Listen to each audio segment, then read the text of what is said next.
السلام علیکم. بس بڑی مختصر آپ سے گفتگو کرنی ہے، اور ایک بھائی ساتھ بھی ہیں. سب سے پہلے میں یہ لکھ دوں کہ بتا میں رہا ہوں.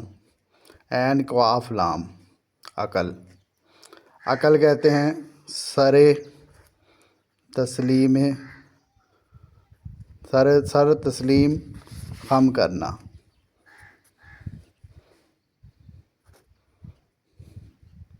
مان لینا. جہل انکار. نہ ماننا.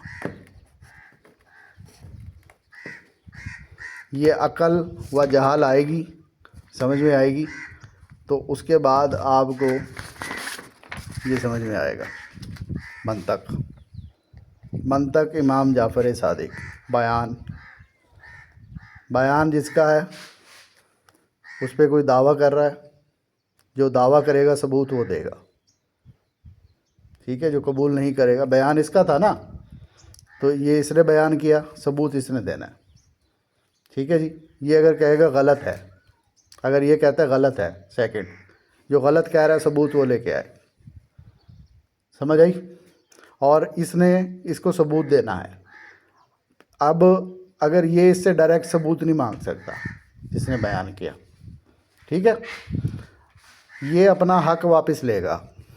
تو اپنا حق واپس لے اور مجھے اپنا حق دے کہ میں تیرے سامنے دلیل رکھوں. دلیل کیا ہے؟ قرآن کے اوپر قرآن، حدیث کے اوپر حدیث، عقل کے اوپر عقل. دلیل کوئی حوالہ ہے، کیا ہے؟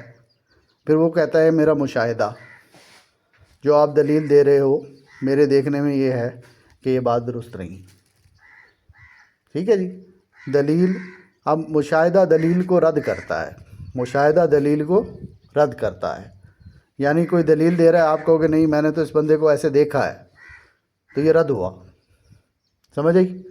تو یہ اس کے اوپر بھاری ہے، اور یہ اس کو پرکھنے کے لیے کرنا پڑتا ہے ایکسپیریمنٹ، تجربے کے بعد جو نتیجہ نکلے گا وہ فائنل ہوگا. اور یہ ساری ڈیفینیشنز کس نے دی ہیں ان کا بتانا ضروری ہے. اگر یہ کیمرہ پکڑو تو میں ان کا نام لکھ دوں، فریم خراب نہ ہو. سید حیدر فاروق مودودی صاحب کے بیٹے ہیں، ٹھیک ہے جی. اور مودودی صاحب ان کو سب کچھ بتا کے گئے تھے. انہوں نے کیا استعمال کیا، کیسے استعمال کیا، یہ ان کا مسئلہ ہے، میرا مسئلہ نہیں، ٹھیک ہے. میرے استاد ہیں، کیونکہ مجھے تعریفیں انہوں نے دیں، علم کی بھی اور ان چیزوں کی بھی. یہاں تک تھینک یو.